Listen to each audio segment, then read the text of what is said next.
almost made a big mistake here, and so I'm making this video in hopes that I can help somebody from almost making the same mistake that I did, or making the same mistake I almost did, I guess. Well, I did make it, but it didn't ruin my life.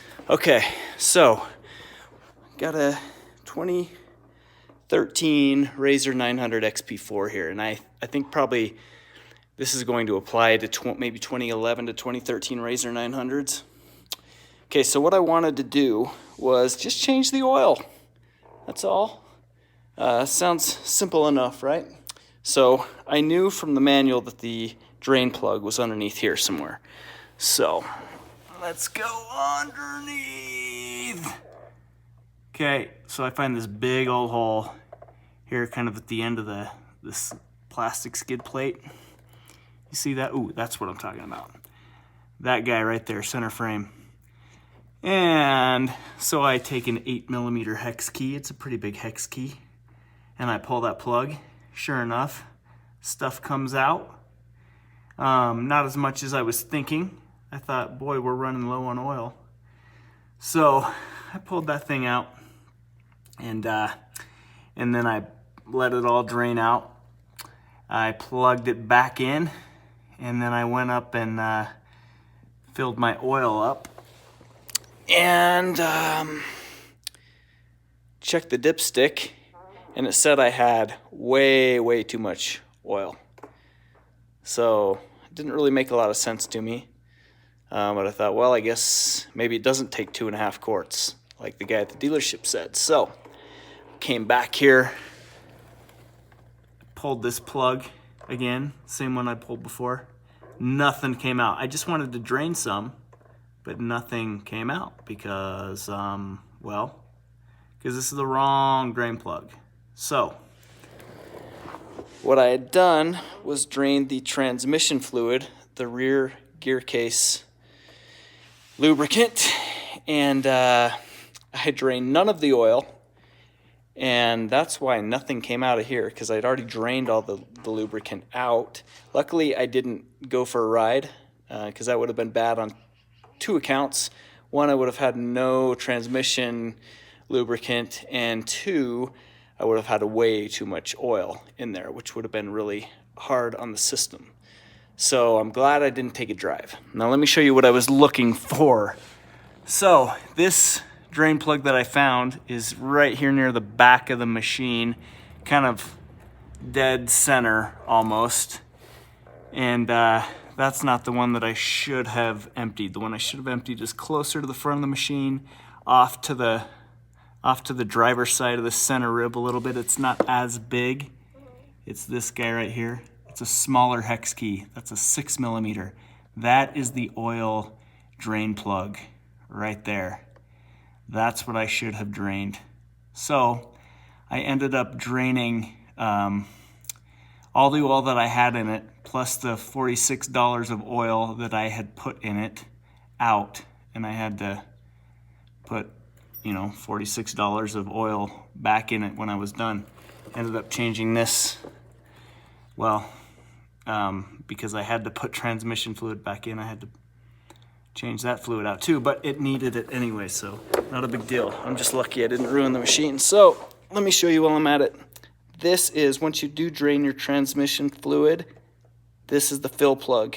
And if you've got any aftermarket stuff like I do, like this hitch receiver or this roll cage kind of wraparound extension bumper thing, it's a pain.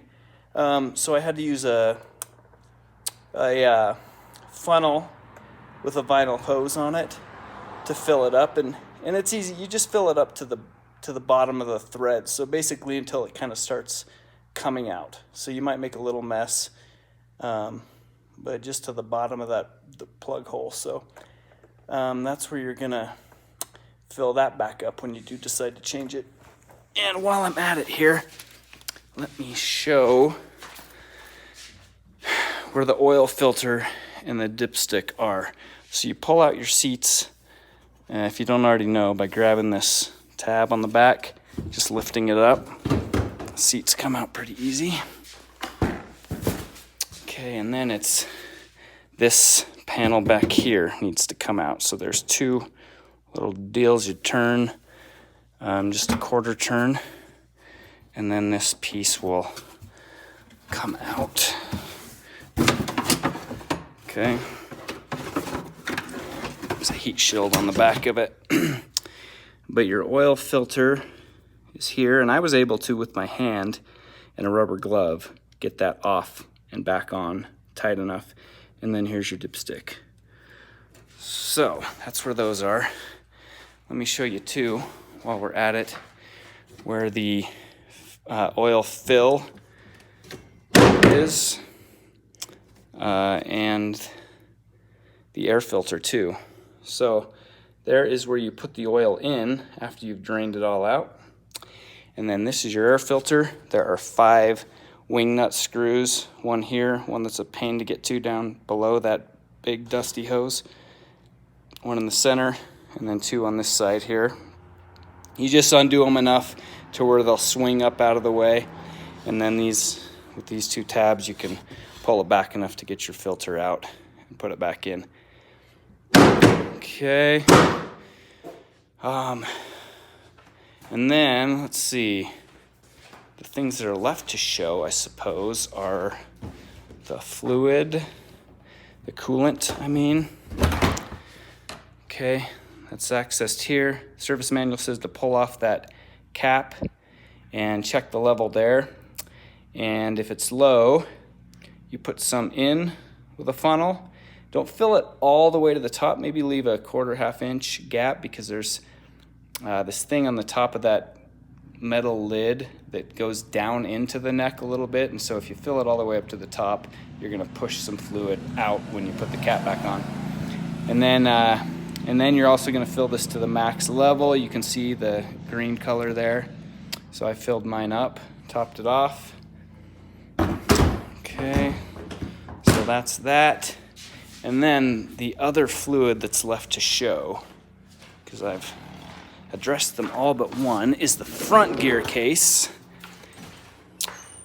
And that's my wife crashing my video, as she loves to do. That one is underneath here. Okay, so the drain plug for the front gear case is right here. So like dead center of the machine, it's under there. That's an 8mm hex key. So both of the gear cases, front and rear, are the bigger 8mm hex key. So that's the drain plug. Before you pull that, you should really pull the fill plug to let some air in, which is right here. So we're inside this front passenger side wheel well center frame there. You see another 8mm hex. That is the fill plug. So yeah, pull the fill plug, pull the drain plug that's up underneath the bottom, drain out the fluid. There's not a lot in there, and so when you put it back in, it takes less than half a bottle, I think, but I had to use the same filter hose system to reach back into there and fill that up to the bottom of the threads, or just where it's coming out. And so I had a little bit of spillage, you can see down there. So those are all the fluids, the air filter. That's a big part of the service. They also check, when you take it to the dealership or somewhere, they'll check spark plugs, hoses, belts, I think, and stuff like that. But hopefully that's helpful to somebody out there and helps somebody not make the same mistake that I almost made, ruining their machine, draining the wrong fluid. So that's all.